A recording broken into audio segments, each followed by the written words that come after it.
नमस्ते दोस्तों, नया वेदिका में आप सभी का स्वागत है। नया वेदिका में हम सभी मॉडर्न इंडियन हिस्ट्री की सीरीज़ को कंप्लीट कर रहे थे। उसमें हमने पिछले कुछ क्लासेस में कवर कर लिया था arrival of European companies, British expansion in Indian territories, the revolt of 1857, peasant movements and tribal revolt, socio religious reform movement, development of press and education in India, formation of Indian National Congress, Indian national movement, Gandhian era first phase और phase of national politics. आज हम देखेंगे Gandhian era second phase. अब अगर हम Gandhian era second phase की बात करें तो इसमें हमें मेनली कवर करना रहता है साइमन कमीशन को, जो कि 1927 से 1928 के बीच आया था। उसके बाद हम देखते हैं नेहरू रिपोर्ट, जिसका इंपॉर्टेंट डेट है 1928। उसके बाद है लाहौर सेशन, जो है 1929 का। उसके बाद हम देखते हैं सिविल डिसोबीडियंस मूवमेंट, जिसका डेट है 1930 से लेकर 1931 तक का। इसके बारे में कुछ डिटेल में हम आज देखेंगे। उसके बाद है फर्स्ट राउंड टेबल कॉन्फ्रेंस, जिसका डेट है 1930। उसके बाद है गांधी इरविन पैक्ट, जो हुआ था 5 मार्च 1931 को। सेकेंड राउंड टेबल कॉन्फ्रेंस, जिसका डेट इंपॉर्टेंट है 1931। उसके बाद है सेकेंड सिविल डिसोबीडियंस मूवमेंट, जिसका डेट है 1932 से लेकर 34। उसके बाद है कम्युनल अवार्ड, जिसका डेट है 1932। और फिर है पूना पैक्ट, जिसका इंपॉर्टेंट डेट है 24 सितंबर 1932। Third round table conference 1932। और इसके बाद हम थोड़ा सा देखेंगे यहाँ पर कांग्रेस सोशलिस्ट पार्टी को, फिर अदर लेफ्टिस्ट और सोशलिस्ट पार्टीज़। यहाँ पे ये इंपॉर्टेंट हो जाएगा कांग्रेस मिनिस्ट्रीज प्रोविंशियल इलेक्शन 1937। और लास्ट में हम देखेंगे कांग्रेस त्रिपुरी क्राइसिस 1939। तो आज हम गांधी एरा सेकेंड फेज में इन सब चीज़ों को देखने वाले हैं। तो चलिए स्टार्ट करते हैं साइमन कमीशन से। हमने पहले की कुछ क्लासेस में देखा था Montagu Chelmsford act, Montagu Chelmsford reforms,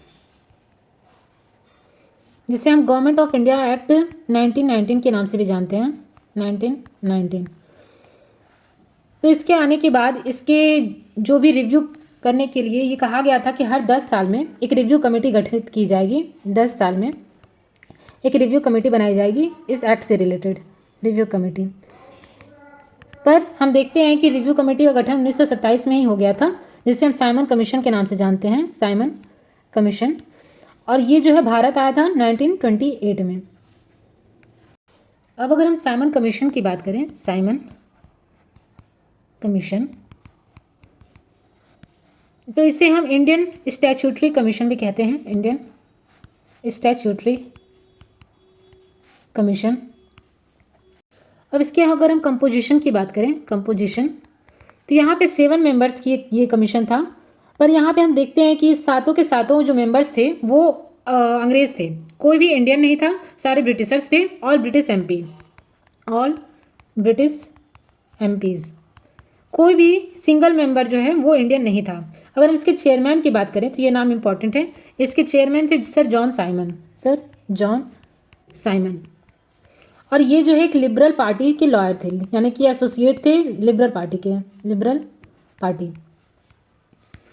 और फिर अगर हम कुछ अदर मेंबर्स की बात करें, अदर मेंबर्स, तो इनका नाम ध्यान में रखिएगा। एक थे क्लेमेंट एटली, इन सब के बारे में मैंने स्लाइड में दे दिया है, इसलिए मैं पूरा नाम नहीं लिख रही हूँ, क्लेमेंट एटली।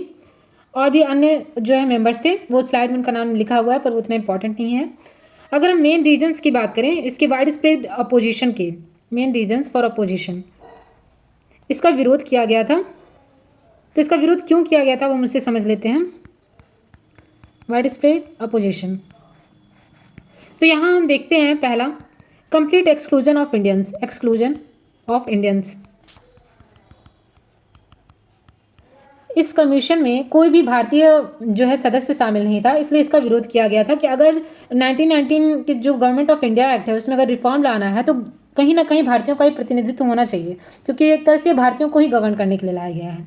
दूसरा हम देखते हैं कि इसे सिम्बलाइज किया गया था, symbolised as white man's burden, white man's burden attitude, attitude, कि ये जो है, ये जो डिसीजन जो भी होगा साइमन कमीशन का वो एक तरह से इंडियंस के लिए होगा, पर इंडियन वॉइस को ही सुना नहीं जाएगा। तो ये कुछ मेन रीजंस थे इसके अपोजिशन के। अगर हम इसके रिस्पांस या बायकॉट की बात करें कि किस प्रकार से इंडियंस का रिस्पांस रहा था और बायकॉट की गई थी चीज़ें, तो यहाँ हम देखते हैं सबसे पहले आईएनसी का एक कांग्रेस सम्मेलन हुआ था, आईएनसी इंडियन नेशनल कांग्रेस का सम्मेलन, मद्रास सेशन, जो कि हुआ था दिसंबर 1927 में, दिसंबर 1927। यहाँ पे हम देखते हैं कि बायकॉट किया गया था साइमन कमीशन का, बायकॉट साइमन कमीशन। उसके बाद हम देखते हैं ऑल इंडिया जो मुस्लिम लीग था, ऑल इंडिया मुस्लिम लीग जिसका जो लीड किया गया था मोहम्मद अली जिन्ना के द्वारा, उनके द्वारा भी इसे बायकॉट किया गया था। फिर हम देखते हैं तीसरी चीज़ जो है स्लोगन। इस समय एक स्लोगन बहुत फेमस हुआ था, साइमन गो बैक। इस समय साइमन गो बैक के नारे लगाए गए थे और इस तरह से साइमन कमीशन के विरुद्ध एक विरोध प्रदर्शन किया गया था। और यहाँ पे एक चीज़ और इम्पॉर्टेंट है कि अगर साइमन गो बैक का नारा किसने दिया था ये कहीं पूछा जाए तो ये कॉइन किया गया था, ये वर्ड, ये था यूसुफ मेहर अली, जो कि बहुत आइकॉनिक बना। और फिर हम देखते हैं ऐसे कुछ मेथड्स इन्होंने अडॉप्ट किए थे, जैसे कि ब्लैक फ्लैग दिखाना और साइमन गो बैक के नारे देना, ब्लैक फ्लैग, और हड़ताल किए गए थे, स्ट्राइक किए गई थी, हड़ताल, स्ट्राइक्स, ये सारी चीज़ें जो है साइमन गो बैक के साथ की गई थी। अब अगर हम कुछ फेमस इंसिडेंट की बात करें, फेमस इंसिडेंट, तो एक बहुत ही फेमस इंसिडेंट हुआ था लाहौर में 30 अक्टूबर 1928 को। यहाँ पे जब मैसिव प्रोटेस्ट हो रहा था तो यहाँ पे लाला लाजपत राय पर लाठीचार्ज की गई थी, लाला लाजपत राय, तो यहाँ पे लाला लाजपत राय के ऊपर लाठीचार्ज की गई थी। जेम्स ए स्कॉट द्वारा ये आदेश दिया गया था, ये नाम भी इंपॉर्टेंट है, जेम्स ए स्कॉट। और इसी के बाद हम देखते हैं सॉन्डर्स मर्डर, जो कि भगत सिंह के द्वारा किया गया था। उन्होंने स्कॉट की जगह सॉन्डर्स की हत्या कर दी थी इसी चीज़ का बदला लेने के लिए। तो ये लाला लाजपत राय से रिलेटेड एक इंसिडेंट था। और यहीं पर हम देखते हैं कि लाला लाजपत राय की मृत्यु 17 नवंबर 1928 को हो गई थी इसी लाठीचार्ज के कारण। बाद में इनकी हालत बिगड़ गई और लाला लाजपत राय का देहांत हो गया। इन्हीं सब विरोध के कारण हम देखते हैं कि ब्रिटिशर्स ने एक चैलेंज दिया, ब्रिटिशर्स चैलेंज, जिसमें हम देखते हैं कि लॉर्ड बिरकेनहेड इन्होंने कहा कि अगर आप लोग एक हमें कॉन्स्टिट्यूशन दे दिए जिससे हम लोगों को गवर्न कर सकें तो हम उसे कंसीडर करेंगे। तो इसी के रिस्पांस में हम आगे देखेंगे कि नेहरू रिपोर्ट लाया गया था, नेहरू रिपोर्ट, जिसमें एक डोमिनियन स्टेटस की बात की गई थी। नेहरू रिपोर्ट का डेट भी याद रखिएगा, 1928। ये मोतीलाल नेहरू कमेटी के आधार पर इसे दिया गया था, मोतीलाल नेहरू कमेटी। नेहरू रिपोर्ट की जो मेन डिमांड थी उसमें हम पहला देखते हैं dominion status for India, dominion status for India. और फिर हम देखते हैं कि 1909 के एक्ट से कुछ सेपरेट इलेक्टोरेट्स बनाए गए थे, तो उसका भी विरोध किया गया था, rejected separate electorates. Separate electorates में क्या होता था कि अगर कोई किसी विशिष्ट धर्म का है, जैसे मुस्लिम है या फिर कोई स्पेशल पर्टिकुलर कम्युनिटी से कोई पर्सन बिलोंग करता है, तो वो ही उस पर्सन को, जो भी रिप्रेजेंटेटिव होगा उसको वोट करने के लिए वो अधिकारी था, और कोई दूसरी कम्युनिटी के लोग उसको वोट नहीं कर सकते थे। तो इससे ये जो नियम था सेपरेट इलेक्टोरेट्स का, इसे रिजेक्ट किया गया था। और फिर इन सब चीज़ों के बाद आया साइमन कमीशन रिपोर्ट, जिसे पब्लिश किया गया था जून 1930 में से पब्लिश किया गया था। और इसमें जो है मेन कुछ रिकमेंडेशन जो हम देख लेते हैं। इसकी रिकमेंडेशन की बात करें तो इसमें सबसे पहला रिकमेंडेशन था एबॉलिश डायरकी इन प्रोविंसेस। 1919 के एक्ट से डायरकी को भारत में इम्प्लीमेंट किया गया था, जिसमें क्या होता था, दो तरह के सब्जेक्ट्स हुआ करते थे। एक होते थे जो रिजर्व होते थे, जिससे डील करती थी वायसराय एग्जीक्यूटिव काउंसिल, और दूसरे कुछ मैटर्स होते थे जो कि मेनली जो मिनिस्टर्स होते थे, जो इंडियंस होते थे, उनके द्वारा ये डील किए जाते थे। यहाँ पे हम देखते हैं जो रिजर्व मैटर थे उसमें सारे इंपॉर्टेंट मैटर्स थे और उसे ब्रिटिशर्स ने अपने हाथों में रखा था। जैसे लैंड रेवेन्यू का मैटर हो गया, लैंड रेवेन्यू, क्योंकि यहाँ से पैसे आते थे, लैंड रेवेन्यू का मैटर, फाइनेंस से रिलेटेड जितने मैटर और जो भी डिफेंस से रिलेटेड मैटर थे, जो भी इंपॉर्टेंट मैटर हैं उसे समझ लीजिए, तो वो सारे रिजर्व मैटर में रखे गए थे और मिनिस्टर्स के हाथों में वो मैटर दिए गए थे जो कि एक्सपेंडिचर से रिलेटेड थे, एक्सपेंडिचर, जिसमें हम देखते हैं एजुकेशन, हेल्थ, ये सारी चीज़ें इसमें सम्मिलित की गई थी, एजुकेशन, हेल्थ। तो ये था हमारा डायरकी सिस्टम। तो इसमें यही कहा गया था, पहला रिकमेंडेशन यही था कि जो डायरकी सिस्टम है इन प्रोविंसेस उसे एबॉलिश करना, क्योंकि इसका विरोध किया जा रहा था भारतीयों के द्वारा। पर हम यहाँ देखते हैं कि जो मुस्लिम का सेपरेट इलेक्टोरेट था उसे वैसे ही रिटेन रखा गया, उसे एबॉलिश नहीं किया गया। और यहाँ पे डोमिनियन स्टेटस जिसकी मांग की गई थी उसके बारे में भी कोई मेंशन नहीं किया गया था, डोमिनियन स्टेटस। तो ये कुछ की रिकमेंडेशन थे साइमन कमीशन रिपोर्ट के। अब ये साइमन कमीशन रिपोर्ट को देखने से भारतीयों को ये चीज़ समझ में आ गई कि जो ब्रिटिशर्स हैं वो पूरी तरह से भारतीयों को लेकर के इनसेंसिटिव है, वो बस अपना फ़ायदा देखते हैं, इनसेंसिटिव। तो इसी बात से जो है भारतीय नाराज़ हो गए थे। अब लाहौर कांग्रेस सेशन जब हुआ, लाहौर कांग्रेस सेशन, जिसके बारे में मैंने आपको आंसी के सेशन में बताया था, जो कि 1929 में हुआ था रावी नदी के तट पर। तो यहाँ पे पूर्ण स्वराज की मांग की गई, पूर्ण स्वराज, कि अब हमें ब्रिटिशर्स के अंडर में नहीं रहना है और हमें पूर्ण स्वराज चाहिए। Complete independence, complete independence, independence declared as goal, इसे अब गोल बना लिया गया। इसी के बाद हम देखते हैं कि ये जो पूर्ण स्वराज की मांग 26 जनवरी 1930 को की गई थी, इसलिए इस डेट को इम्पोर्टेंस देने के लिए हम 26 जनवरी को अपना रिपब्लिक डे मनाते हैं, रिपब्लिक डे। ये भी चीज़ इंपॉर्टेंट है। और यहीं पर हम देखते हैं कि आगे चल करके इन सब चीज़ों ने महात्मा गांधी के जो सिविल डिसोबीडियंस मूवमेंट था उसको हरी झंडी दिखा दी कि अब चीज़ें जो हैं हम ऐसे लेके चल सकते हैं कि अब अंग्रेजों का विरोध करना है हमें, सिविल डिसोबीडियंस मूवमेंट, कि अब अंग्रेजी सत्ता को उखाड़ फेंकना है। तो यहाँ से सिविल डिसोबीडियंस मूवमेंट स्टार्ट होता है, जो कि हम देखते हैं दांडी मार्च 1930। ये एक इम्पॉर्टेंट इवेंट था जहाँ से हम मानते हैं सिविल डिसोबीडियंस मूवमेंट स्टार्ट किया गया था। तो इस तरह हमने यहाँ पे देखा है पहला साइमन कमीशन, जो कि आया था 1927 से 28 के बीच। 1927 में उसका निर्माण किया गया था, 28 में वो भारत आया था। और इसकी प्रोटेस्ट में हमने देखा कि नेहरू रिपोर्ट लाई गई थी, नेहरू रिपोर्ट 1928 में, ये हमने समझा 1928 में। और उसके बाद नेहरू रिपोर्ट के बाद जो साइमन रिपोर्ट लाई गई थी उससे भारतीय संतुष्ट नहीं थे। तो यहाँ पे हम देखते हैं लाहौर सेशन हुआ था, लाहौर सेशन, लाहौर सेशन हुआ था 1929 में, और यहाँ पे पूर्ण स्वराज की मांग की गई थी। तो ये चीज़ हमने देखा। चलिए अब हम देखते हैं अपने स्लाइड में इन सब चीज़ों को थोड़े अच्छे से समझ लेते हैं। यहाँ पे कुछ इंपॉर्टेंट पॉइंट्स है, आप देख लीजिएगा। जैसे साइमन कमीशन का अनाउंसमेंट डेट था 8 नवंबर 1927 को, और इसे जो है अपॉइंट किया गया था लॉर्ड बिरकन हेड के द्वारा। ये इंपॉर्टेंट है, बिरकन हेड। और यहाँ पे chairman sir John commission Simon, जैसे मैंने आपको बताया था, सर जॉन साइमन इसके चेयरमैन थे। और इसका ऑब्जेक्टिव यही था जो review progress of government of India act 1919, जिसे मॉन्टेग्यू चेम्सफोर्ड जो रिफॉर्म्स एक्ट भी कहते हैं, इसका रिव्यू करने के लिए इसे लाया गया था।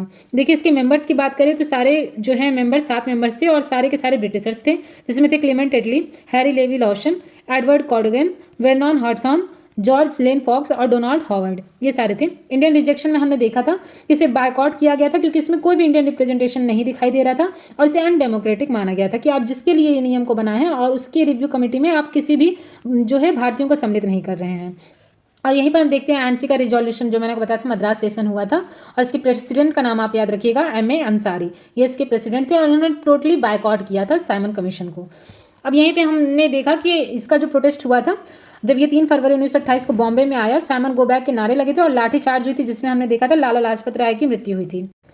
फिर उसके बाद हमने देखा नेहरू रिपोर्ट 1928, जिसमें कुछ मांगे रखी गई थी भारतीयों की तरफ से, जैसे डोमिनियन स्टेटस की मांग की गई थी, और इसे जो है कमेटी को चेयर किया था मोतीलाल नेहरू ने, मोतीलाल नेहरू कमेटी के नाम से भी इसे जानते हैं। और rejection of separate Muslim electorates, ये भी इंपॉर्टेंट पॉइंट है। यहाँ पे जिन्हा ने रिजेक्ट किया था सेपरेट मुस्लिम इलेक्टोरेट्स को। और इसके आउटकम की बात करें तो इसे अगस्त 1928 में प्रेजेंट किया गया था, इसे आईएनसी द्वारा एक्सेप्ट कर लिया गया था, पर रिजेक्ट कर लिया गया था मुस्लिम लीग के द्वारा। और यहाँ पे हम देखते हैं धीरे धीरे हिंदू मुस्लिम में जो है वो डिवाइड होना शुरू हो गई थी चीज़ें, अब हिंदू मुस्लिम एकता देखने को नहीं मिल रही थी। और उसी के बाद हम देखते हैं लाहौर सेशन 1929, जो साइमन रिपोर्ट से लोग अभी भी संतुष्ट नहीं थे, और नेहरू रिपोर्ट को भी उन लोगों ने ध्यान नहीं दिया था। तो उसके बाद हम देखते हैं लाहौर सेशन हुआ था। तो लाहौर सेशन में ये डेट इंपॉर्टेंट है, दिसंबर 1929 में हुआ था, और इसके प्रेसिडेंट का नाम याद रखिएगा, जवाहरलाल नेहरू। लाहौर सेशन में जो प्रेसिडेंट थे वो जवाहरलाल नेहरू थे। इसका की रिजोल्यूशन पूर्ण स्वराज की पहली बार मांग की गई थी, कंप्लीट इंडिपेंडेंस, और बायकॉट किया गया था राउंड टेबल कॉन्फ्रेंस को। इसके बाद हम देखेंगे कुछ राउंड टेबल कॉन्फ्रेंस हुए थे जिसका पूरी तरह से बायकॉट किया गया था। और इसका सिग्निफिकेंस हमने देख लिया है कि 26 जनवरी 1930 को ये इंडिपेंडेंस डे उस दिन घोषित कर दिया गया था, इसलिए 26 जनवरी को हम एक इंपॉर्टेंस देने के लिए हम 26 जनवरी को रिपब्लिक डे मनाते हैं। अब हम सिविल डिसोबीडियंस मूवमेंट को थोड़ा डिटेल में समझ लेते हैं। Let me take a new slide. अगर हम सिविल डिसोबीडियंस मूवमेंट की बात करें तो इसका कुछ कॉज था, हम पहले उससे समझ लेते हैं कॉज। तो यहाँ पर हम देखते हैं सबसे पहला Simon commission, Simon commission 1928। Simon commission 1928 का विरोध किया गया था और इसने जो अपनी रिपोर्ट पेश की थी उसमें भी भारतीयों की बात को नहीं माना गया था। तो ये भी एक मेन रीज़न बना सिविल डिसोबीडियंस मूवमेंट स्टार्ट करने का। दूसरा हम देखते हैं पूर्ण स्वराज। पूर्ण स्वराज जहाँ पे कंप्लीट इंडिपेंडेंस की बात कर दी गई थी, कंप्लीट इंडिपेंडेंस। और फिर हम देखते हैं the great depression. The great depression धीरे धीरे हम देखेंगे कि जो एग्रीकल्चरल जो एक्टिविटीज़ थी इंडिया में उस टाइम पे उनकी प्राइस धीरे धीरे हाइक करने लगी और जो भी किसान होते थे वो अकाल के शिकार हो रहे थे, उनके पास उतना टैक्स देने का पैसा नहीं था, तब भी ये लोग इम्पोज किए जा रहे थे टैक्स और इस पर कोई भी सुनवाई कोई भी कार्रवाई नहीं की जा रही थी। तो ये द ग्रेट डिप्रेशन फेज़ ये भी कहीं ना कहीं लेड किया सिविल डिसोबीडियंस मूवमेंट को। और फिर हम चौथा रीज़न देखते हैं गांधी जी 11 डिमांड्स। गांधी जी जिसको हम जो है तत्कालिक कारण भी बोलते हैं कि ये मेन कारण था इंडियन डिसोबीडियंस मूवमेंट स्टार्ट करने का। Demand Gandhi ji 11 demands. गांधी जी ने एक लेटर के माध्यम से वायसराय इरविन से कुछ डिमांड की थी। वायसराय इरविन 11 डिमांड्स जिसे इरविन ने पूरी तरह से खारिज कर दिया था। इसके बाद इसमें कुछ मेन इवेंट्स हुए थे जिसे हम सिविल डिसोबीडियंस मूवमेंट का स्टार्टिंग पॉइंट बोलते हैं, जिसमें था मेन दांडी मार्च। दांडी मार्च जिसका इंपॉर्टेंट डेट आप याद रखिएगा, ये जो है साबरमती आश्रम से 12 मार्च 1930 में से स्टार्ट किया गया था, साबरमती आश्रम से, और ये ख़त्म हुआ था 6 अप्रैल को 1930 में। यहाँ पे महात्मा गांधी ने 78 फॉलोवर्स के साथ यहाँ से यहाँ तक की यात्रा की थी, साबरमती आश्रम से लेकर के कोस्टल विलेज ऑफ दांडी। यहाँ पर महात्मा गांधी दांडी पहुंचकर उन्होंने नमक को हाथ में उठाया था और इस तरह से उन्होंने विरोध प्रदर्शन किया था जो कि सॉल्ट पे हाई टैक्स इम्पोज किए जाते थे उसके विरोध में। तो यहाँ पे हम देखते हैं कि एक नेशन वाइड डिफेंस क्रिएट कर दिया गया था, नेशन वाइड डिफेंस, कि अब हमें पूरी तरह से जो भी ब्रिटिश लॉज हैं उनका विरोध करना है। पहले का जो मूवमेंट था नॉन कॉपरेशन मूवमेंट, हम वहाँ मेनली देखते हैं कि बायकॉट की रणनीति अपनाई गई थी, स्ट्रैटेजी अपनाई गई थी। पर यहाँ पे क्या हो रहा था कि अब पूरी तरह से जो भी लॉज हो रहे थे उसे जो है डिफेंस किया जा रहा था, यानी कि लॉज को ब्रेक करने की बात की गई थी, लॉज ब्रेक की बात की गई थी। और नॉन कॉपरेशन मूवमेंट में कहीं ना कहीं कॉपरेशन की भावना थी कि अगर हम बायकॉट करेंगे तो और चीज़ों को कॉपरेट करके चलेंगे तो चीज़ों में सुधार रिफॉर्म लाया जा सकता है।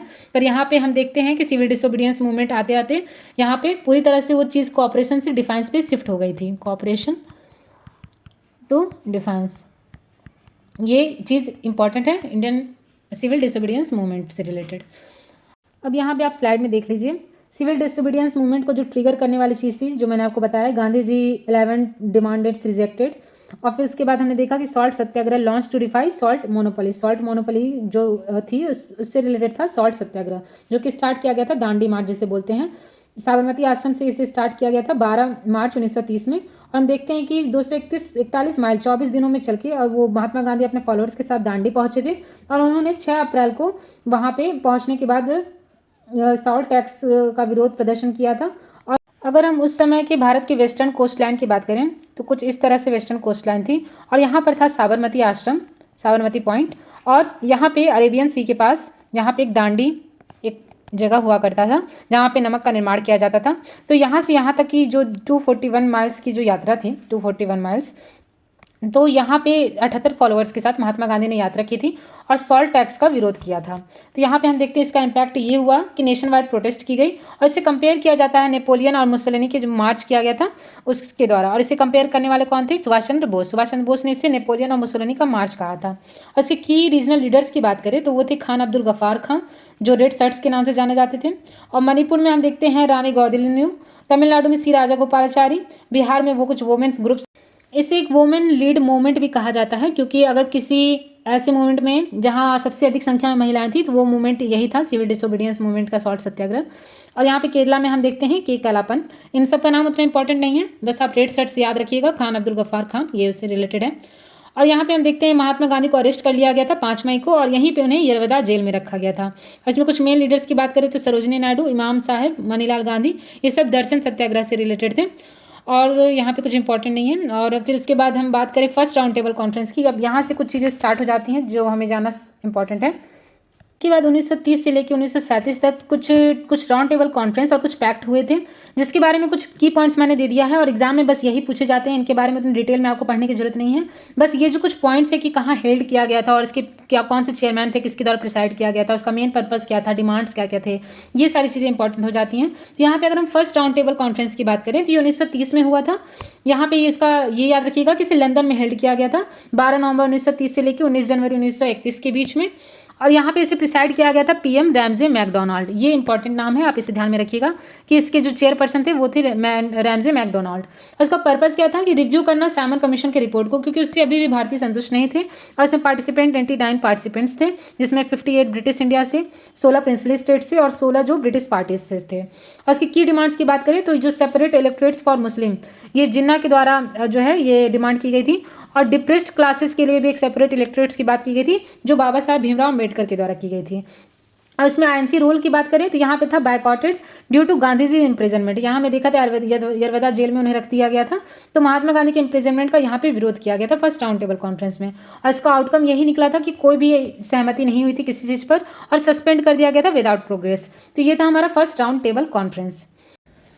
उसके बाद गांधी इरविन पैक्ट हुआ था दिल्ली में 5 मार्च 1931 को। ये सारा इसी क्रम में आप ध्यान में रखिएगा कि पहले ये हुआ था फर्स्ट राउंड टेबल कॉन्फ्रेंस, उसके बाद हम देखते हैं कि गांधी इरविन पैक्ट हुआ था 5 मार्च 1931 को। इसका कंटेक्स्ट यही था कि agreement between Gandhi and viceroy Irwin to end civil disobedience movement. Mahatma Gandhi के बीच और वायसराय इरविन के बीच यही यहाँ पे एग्रीमेंट किया गया था कि सिविल डिसोबीडियंस मूवमेंट को खत्म कर देना चाहिए, क्योंकि हमने देखा था कि सिविल डिसोबीडियंस मूवमेंट को एक स्टार्ट करने का मेन रीज़न ये भी था कि गांधी जी ने कुछ 11 डिमांड रखे थे वायसराय इरविन के सामने, जिसे रिजेक्ट कर दिया गया था। तो इसीलिए सिविल डिसोबीडियंस मूवमेंट को खत्म करने के लिए इन दोनों के बीच एक एग्रीमेंट हुआ था, जिसमें कुछ टर्म रखी गई थी कि जितने भी नॉन वायलेंट पॉलिटिकल प्रिजनर्स हैं उन्हें रिलीज किया जाए और रिटर्न किया जाए जितने भी कॉन्फिस्केटेड प्रॉपर्टी हैं, और विड्रॉ किया जाए इमरजेंसी ऑर्डिनेंसेस को, और अलाउ किया जाए salt making in coastal areas. तो ये कुछ डिमांड्स थे। और यहाँ पे हम देखते हैं कि आईएनसी कंसेशन पे पहुंची थी, जिसमें कहा गया था कि मूवमेंट को सस्पेंड कर दिया जाएगा और अगले जो भी राउंड टेबल कॉन्फ्रेंस होंगे वो उसमें पार्टिसिपेट किया जाएगा। यहाँ पे मॉडरेट लीडर्स कुछ इन्वॉल्व थे, जिसमें हम देखते हैं तेज बहादुर सप्रू, एम.आर. जयकर और श्रीनिवास शास्त्री। उसके बाद हम देखते हैं सेकेंड राउंड टेबल कॉन्फ्रेंस हुआ था, क्योंकि गांधी इरविन पैक्ट में अब ये डिसाइड कर दिया गया था कि आगे के राउंड टेबल कॉन्फ्रेंस में हम पार्टिसिपेट करेंगे। तो महात्मा गांधी ने यहाँ हम देखते हैं कि मेन डेलीगेट बन के पार्टिसिपेट किया था। यहाँ पे है महात्मा गांधी, और इसके अलावा कुछ अन्य मेंबर्स भी थे, जिसमें थे सरोजनी नायडू, एनी बेसेंट, मदन मोहन मालवीय और जिन्ना और अली इमाम डॉक्टर भीमराव अम्बेडकर। और यहाँ पे भी हम देखते हैं कि डेडलॉक क्रिएट हो गया था, separate electorates for Muslim and depressed classes, क्योंकि कुछ मेंबर्स तो कह रहे थे कि सेपरेट इलेक्टोरेट्स चाहिए और कुछ कह रहे थे नहीं चाहिए। और फिर हम देखते हैं second civil disobedience movement start हुआ 1932 से लेकर 34 के बीच में, जिसे ऑर्गेनाइज किया गया था अंडर गांधी जी, जवाहरलाल नेहरू, खान अब्दुल गफ्फार खां। इन सबको बाद में हम देखते हैं अरेस्ट कर लिया गया था, और यहाँ पे कांग्रेस को पूरी तरह से अनलॉफुल डिक्लेयर कर दिया था ब्रिटिशर्स ने, और प्रॉपर्टी उनकी सीज कर दी गई थी। उसके बाद ये बहुत इंपॉर्टेंट पॉइंट है कि कम्युनल अवार्ड जो है वो कब आया था, तो 1932 में आया था। तो एक कम्युनल अवार्ड 1932 याद रखिएगा। इसका अनाउंसमेंट देखिए 16 अगस्त 1932 में किया गया था पीएम रैमजे मैकडोनाल्ड के द्वारा। और इसमें क्या हुआ था कि separate electorates for Muslim, Christians, Anglo Indian, Sikhs and depressed classes, Harijan, इन सब के लिए एक सेपरेट इलेक्टोरेट्स बना दिया गया था, सेपरेट इलेक्टोरेट्स। ये कम्युनल अवार्ड था। और नेशनलिस्ट रिएक्शन में हम देखते हैं कि गांधी जी ने फास्ट यहाँ रख लिया था अप टू डेथ 20 सितंबर 1932 को यरवदा जेल में, पुणे में। तो ये जो है यहाँ पे याद रखिएगा कि कम्युनल अवार्ड के ही विरोध में महात्मा गांधी ने यरवदा जेल पुणे में, यहाँ पर महात्मा गांधी ने फास्ट अप टू डेथ रखा था यरवदा जेल में, पुणे में। फिर उसके बाद हम देखते हैं पूना पैक्ट हुआ था, जिसमें गांधी जी और अम्बेडकर के बीच में पूना पैक्ट हुआ था 24 सितंबर 1930 को। ये डेट इंपॉर्टेंट है कि पूना पैक्ट कब हुआ था, तो गांधी जी और अम्बेडकर जी के बीच में हुआ था 24 सितंबर 1932 में। और इसका कंटेक्स्ट यही था कि समता सैनिक दल यहाँ पे फाउंड किया गया था by Ambedkar in 1927 for Dalit rights, इसके लिए। और यहाँ पे जो पूना पैक्ट हुआ था, यहाँ पे सेपरेट इलेक्टोरेट्स जो डिप्रेस्ड क्लास के लिए मांग की गई थी डॉक्टर अम्बेडकर के द्वारा पहले, तो इसमें जो है यही एग्रीमेंट किया गया था कि उसे एबॉलिश कर दिया जाए। और ये कहा गया था कि आपकी जो सीटें हैं कुछ डिप्रेस्ड क्लासेस की, तो वो 71 से बढ़ा करके 148 कर दी जाएगी। तो इस शर्त पे ये कहा गया था कि separate electorates for depressed classes को एबॉलिश कर दिया जाए। तो ये जो पैक्ट हुआ था ये महात्मा गांधी और भीमराव अम्बेडकर के बीच हुआ था। उसके बाद थर्ड राउंड टेबल कॉन्फ्रेंस है, इसका डेट आप बस ध्यान में रखिएगा, जो था 17 नवंबर से 24 दिसंबर 1932 के बीच में लंदन में इसे किया गया था। और यहाँ पे भी कोई भी पार्टिसिपेंट जो है आईएनसी का नहीं पार्टिसिपेट किया था। उसके बाद है कुछ इंपॉर्टेंट पॉइंट, जिसमें हम देखते हैं कांग्रेस सोशलिस्ट पार्टी, ये उतना इंपॉर्टेंट नहीं है। पर यहाँ पे आप फाउंडर्स ध्यान में रखिएगा कि कांग्रेस सोशलिस्ट पार्टी का जो फाउंडर था वो थे जयप्रकाश नारायण, आचार्य नरेंद्र देव और राम मनोहर लोहिया। इसके लीडर्स या फिर प्रेसिडेंट की बात करें तो इसके मेन प्रेसिडेंट का नाम आप ध्यान में रखिएगा आचार्य नरेंद्र देव, क्योंकि इससे रिलेटेड एक क्वेश्चन यूपी पीसीएस में पूछा गया था। उसके बाद कुछ अदर लेफ्टिस्ट और सोशलिस्ट पार्टीज है, मैंने यहाँ पे आपको बता दिया है, पर ये उतना इंपॉर्टेंट है नहीं, पर आप चाहें तो इसे एक बार में देख सकते हैं। उसके बाद हम देखते हैं कांग्रेस मिनिस्ट्रीज प्रोविंशियल इलेक्शन 1937, जो कि मेनली जो है गवर्नमेंट ऑफ इंडिया एक्ट 1935 के तहत किया गया था। गवर्नमेंट ऑफ इंडिया एक्ट 1935 में कुछ चीज़ें की गई थी, जिसमें हम देखते हैं कि पहला कि डायरकी, इसे पूरी तरह से एबॉलिश कर लिया गया था, डायरकी एबॉलिश्ड इन प्रोविंसेस, और कहा गया कि प्रोविंसेस में आप अपना गवर्नमेंट खुद इस्टेब्लिश कर सकते हैं। तो इसलिए इसके तहत जो है एक इलेक्शन कंडक्ट कराया गया था 1937 में। ये इलेक्शन का डेट देख लीजिएगा, ये फरवरी 1937 में हुआ था, फरवरी 1937, और under government of India act 1935 इसके अंतर्गत किया गया था। और यहाँ पे जो है United Provinces, Central Provinces, Bihar, Orissa, Bombay, Assam, North West Frontier Province, इन सब जगह पे इलेक्शन कंडक्ट करवाए गए थे। आसाम में ये याद रखिएगा कि यहाँ पे मेजॉरिटी नहीं मिल पाई थी, इंडियन नेशनल कांग्रेस को मेजॉरिटी नहीं थी। इसके बाद हम देखते हैं अदर प्रोविंसेस, तो यहाँ पे पंजाब है, बंगाल है और सिंध है, तो ये भी कुछ प्रोविंसेस थे। यहाँ पे बस इतना ही पॉइंट इंपॉर्टेंट है। उसके बाद है कांग्रेस का त्रिपुरी क्राइसिस। यहाँ पे याद रखिएगा कि 1938 में आईएनसी का सेशन हुआ था हरिपुरा में, जिसके प्रेसिडेंट थे सुभाष चंद्र बोस। ये नाम इंपॉर्टेंट है, सुभाष चंद्र बोस जो है हरिपुरा सेशन में कांग्रेस के प्रेसिडेंट रह चुके थे। उसके बाद हम देखते हैं कि 1939 के सेशन में जो आईएनसी का सेशन था वो त्रिपुरी में हुआ था, और इसके प्रेसिडेंट जो है वो सुभाष चंद्र बोस को ही इलेक्ट किया गया था। पर यहाँ पे महात्मा गांधी ने अपनी तरफ से खड़ा किया था पट्टाभी सीतारमैया को, तो यहाँ पे बोस जो है विन किए थे। तो इन सब के बीच यहाँ पे एक डेडलॉक क्रिएट हो गया था, जिसके बाद राजेंद्र प्रसाद ने इसे बाद में प्रिसाइड किया था इस आईएनसी सेशन को, क्योंकि महात्मा गांधी ने यहाँ एक रिमार्क दिया था कि Sitaramayya's defeat is not his defeat but mine. तो इसको ध्यान में रखते हुए सुभाष चंद्र बोस ने अपने इस प्रेसिडेंट के पद से त्यागपत्र दे दिया और फॉरवर्ड ब्लॉक इस्टेब्लिश किया, जो कि 3 मई 1939, ये डेट इंपॉर्टेंट है कि फॉरवर्ड ब्लॉक की स्थापना कब की गई थी, 3 मई 1939 में बाय सुभाष चंद्र बोस। और इसका एम भी यही था कि मास अवेकनिंग करना फॉर कंप्लीट इंडिपेंडेंस। तो यहाँ पे दो सेशन आप ध्यान में रखिएगा, 1938 का सेशन जिसे प्रिसाइड किया था सुभाष चंद्र बोस ने, और उसके बाद हम देखते हैं 1939 का त्रिपुरी सेशन जिसे प्रिसाइड किया था राजेंद्र प्रसाद ने, क्योंकि यहाँ पे सुभाष चंद्र बोस और पट्टाभी सीतारमैया के बीच में एक कॉन्फ्लिक्ट क्रिएट हो गया था। तो आज हमने देख लिया है सिविल डिसोबीडियंस मूवमेंट को। उससे पहले हमने देखा Simon commission, Nehru report, Lahore session, और फिर उसके बाद हमने कुछ देखा important round table conference, first round table conference, second और थर्ड राउंड टेबल कॉन्फ्रेंस, और गांधी जी इरविन पैक्ट और पूना पैक्ट भी समझा। और उसके बाद हमने कांग्रेस मिनिस्ट्रीज के इलेक्शन को देखा और कांग्रेस त्रिपुरी क्राइसिस को समझा। अब हम इससे रिलेटेड कुछ यूपी पीसीएस और यूपी एपीओ में आए प्रीवियस ईयर क्वेश्चन को देख लेते हैं। उसके बाद हम कुछ यूपी पीसीएस के क्वेश्चन भी देख लेंगे, जो कि आगे आपके आने वाले एग्जाम्स में इंपॉर्टेंट होंगी। यहाँ पर देखिए पहला क्वेश्चन है, Lala Lajpat Rai was fatally injured during a demonstration against. तो हमने देखा है कि साइमन कमीशन के विरोध में लाला लाजपत राय को लाठी लगी थी और इससे उनकी मृत्यु हो गई थी। तो ये साइमन कमीशन इसका करेक्ट आंसर है। उसके बाद है, Who among the following presided over to all parties conference convened at Bombay on May 19, 1928। तो ये भी हमने देखा है कि मोतीलाल नेहरू के द्वारा जो है प्रिसाइड किया गया था पार्टीज कॉन्फ्रेंस एट बॉम्बे 1928। देख लीजिए यहाँ पे यही क्वेश्चन पूछा गया है कि जो ऑल पार्टीज कॉन्फ्रेंस था उसे चेयर किसने किया था, तो वो थे मोतीलाल नेहरू, यही प्रश्न पूछा गया है। उसके बाद है, which one of the following statement is correct about Indian National Congress. पहला है, Indian National Congress was a Hindu organisation. तो ऐसा नहीं है, इसमें बहुत सारे धर्म के लोग थे। Bal Gangadhar Tilak was one of its presidents. तो ये क्वेश्चन भी सही नहीं है, बाल गंगाधर तिलक कभी प्रेसिडेंट नहीं थे। Sarojini Naidu was its first lady president. तो first lady president Sarojini Naidu नहीं थी, हम यहाँ देख चुके हैं। एनी बेसेंट थी, 1917 के आईएनसी सेशन में थी। उसके बाद Indian National Congress took the vow for the complete independence in the Lahore session in 1928। तो लाहौर सेशन 1928 में कंप्लीट इंडिपेंडेंस की बात की गई थी, ये हमने देखा है। 1929 का लाहौर जो है सेशन हुआ था, तो ये ऑप्शन जो है सही हो जाएगा, बाकी तीनों ऑप्शन गलत हैं। उसके बाद है, Mahatma Gandhi launched the civil disobedience movement with Dandi march in. तो ये 1930 में किया गया था, जिसमें हमने देखा था कि 12 मार्च को उन्होंने साबरमती आश्रम से अपना जो है अपने अनुयायियों के साथ इन्होंने एक दांडी मार्च स्टार्ट किया था, और 6 अप्रैल 1930 में इन्होंने दांडी पहुँच करके नमक कर का विरोध किया था। उसके बाद नेक्स्ट क्वेश्चन पे हम आते हैं। ये सारे क्वेश्चन जो है यूपी पीसीएस और यूपी एपी में पूछे गए हैं, ये पास्ट ईयर पेपर्स के ही क्वेश्चन हैं। उसके बाद with reference to the Indian national freedom struggle which one of the following was were recommended by the Nehru report. यहाँ पर पहला था डोमिनियन स्टेटस, ये मैंने आपको बताया था कि डोमिनियन स्टेटस की मांग की गई थी for Indian in the first stage, ये भी सही है। उसके बाद reservation of the seats for minorities, ये भी आप याद रखिएगा कि हाँ इसकी भी डिमांड की गई थी। और थर्ड है प्रोविजंस फॉर फंडामेंटल राइट्स, ये भी इंपॉर्टेंट है कि फंडामेंटल राइट्स की बात की गई थी फॉर पीपल ऑफ इंडिया। तो यहाँ पे तीनों ही सही है, तीनों डिमांड मैंने आपको यहाँ पे इस क्वेश्चन को इसीलिए लिया है ताकि आपको तीनों डिमांड्स क्लियर हो जाए कि कौन कौन से डिमांड्स किए गए थे। तो ये 3 डिमांड्स थे, तो ऑल ऑफ द एबव इसका आंसर हो जाएगा। उसके बाद है when Gandhi ji was arrested during salt Satyagraha who took his place as the leader of the movement, ये याद रखिएगा अब्बास तैयब जी, ये इंपॉर्टेंट है। ये क्वेश्चन यूपीपीसीएस में भी पहले पूछा गया था और यहाँ पे भी ये बाद में पूछा गया यूपीपीसीएस और यूपीएपीओ में।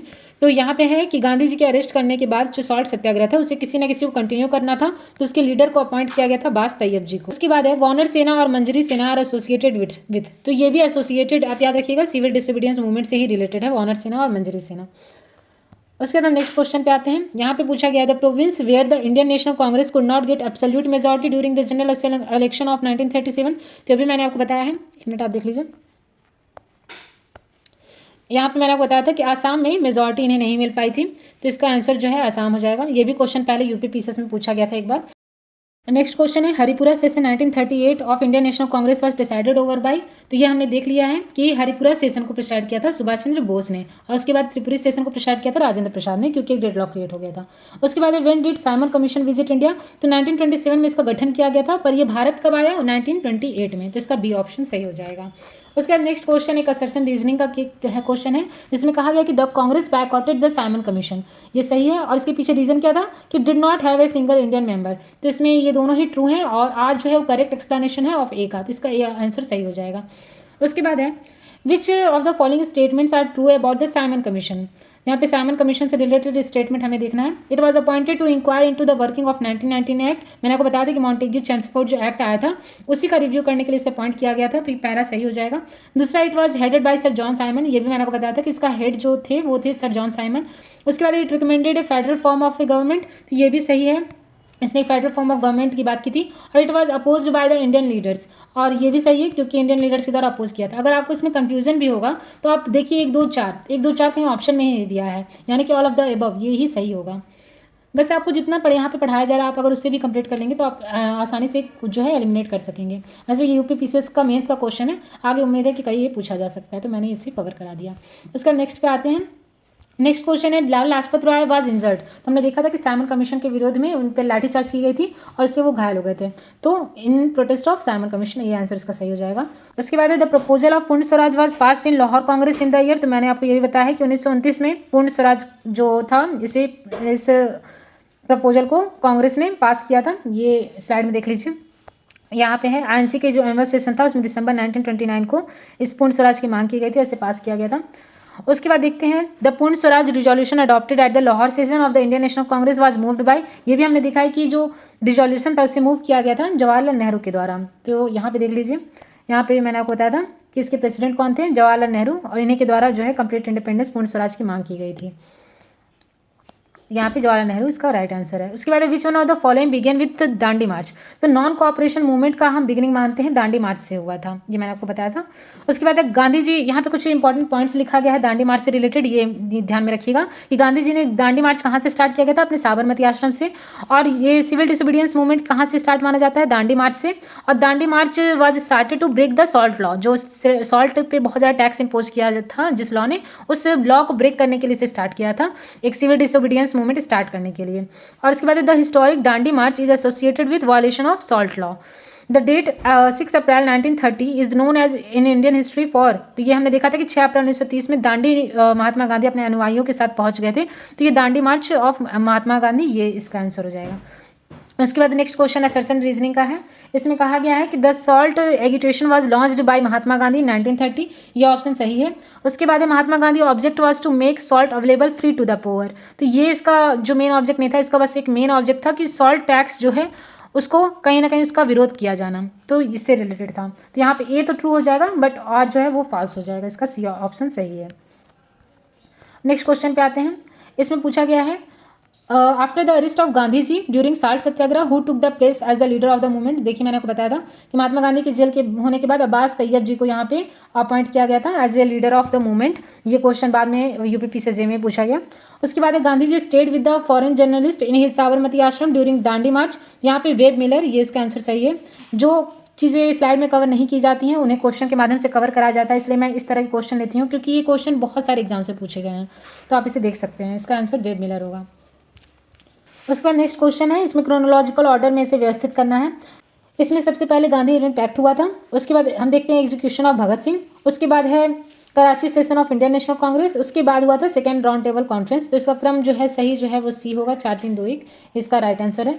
उसके बाद consider the following events connected with India's struggle for independence. तो इसमें पूछा गया है, इसमें भी हमें क्रोनोलॉजिकल ऑर्डर में ही इसे व्यवस्थित करना है। गांधी इरविन पैक्ट का डेट जो था वो था 5 मार्च 1931, 5 मार्च 1931। कराची सेशन का जो डेट था वो था 29 से 31 मार्च 1931। और एग्जीक्यूशन ऑफ भगत सिंह ये हमने पहले ही स्लाइड में कवर किया था पिछले से कुछ सेशन में, 23 मार्च 1931। और पूना पैक्ट हमने देख लिया है सितंबर 24 1932 में हुआ था। तो यहाँ पे इसे हम क्रम में करना है। इसका सबसे पहले हुआ था गांधी इरविन पैक्ट, उसके बाद हम देखते हैं एग्जीक्यूशन ऑफ भगत सिंह, उसके बाद है Karachi session of Indian National Congress और लास्ट में हुआ था पूना पैक्ट। इसका डी ऑप्शन इस तरह से सही हो जाएगा। ये सारे डेट इंपॉर्टेंट है, आप ध्यान में रखिएगा। उसके बाद next question, which of the following leaders participated in second round table conference. तो इसमें महात्मा गांधी शामिल हुए थे, ये हमने देखा कि महात्मा गांधी बस एक ही जो है राउंड टेबल कॉन्फ्रेंस में सम्मिलित हुए थे, तो वो था सेकंड राउंड टेबल कॉन्फ्रेंस। और उसके अलावा हमने सरोजिनी नायडू को भी देखा था और मदन मोहन मालवीय को भी। ये स्लाइड आप देख लीजिए, हाँ यहाँ पर दिया गया है कि गांधी जी, उसके बाद सरोजिनी नायडू, एनी बेसेंट, मदन मोहन मालवीय, जिन्ना और अली इमाम। तो ये यहाँ पे देखिए मौलाना अबुल कलाम आज़ाद का नाम नहीं दिया है, तो यहाँ पे इनका नाम नहीं है तो नहीं होगा। वही क्वेश्चन था, मौलाना आज़ाद नहीं होंगे, बाकी महात्मा गांधी है, सरोजिनी नायडू है, मदन मोहन मालवीय है, इसका सी आंसर सही हो जाएगा। उसके बाद who among the following issued the communal award. तो ये भी हमने दिखा है कि जो 1932 का कम्युनल अवार्ड था उसे रैमजे मैकडोनाल्ड इसने जो है इशू किया था। ये देख लीजिए, कम्युनल अवार्ड इसे रैमजे मैकडोनाल्ड ने इसे इशू किया था। उसका नेक्स्ट क्वेश्चन की तरफ आते हैं, the Poona pact was concern with. तो ये हमने देखा डॉक्टर भीमराव अंबेडकर और महात्मा गांधी के बीच में हुआ था और यहाँ पे डिप्रेस्ड क्लास से रिलेटेड ये था। यहाँ पे देख लीजिए स्लाइड में, पूना पैक्ट यहाँ पे जो है एबॉलिश कर दिया गया था separate electorates for depressed class और इंक्रीज्ड रिजर्वेड सीट्स टू 71 to 148 कर दिया गया था। ये डिप्रेस्ड क्लास से रिलेटेड था। उसके बाद है असर्शन रीजनिंग का question, the Poona pact defeated the purpose of communal award. तो हाँ ये सही है क्योंकि कम्युनल अवार्ड में इलेक्टोरेट्स की बात की गई थी और तो यहाँ पे इसके पर्पज़ को डिफीट किया गया था। इलेक्टोरेट्स था डिप्रेस्ड क्लास से रिलेटेड, यहाँ पे उसको जो है खत्म कर दिया गया था, अबॉलिश किया गया था।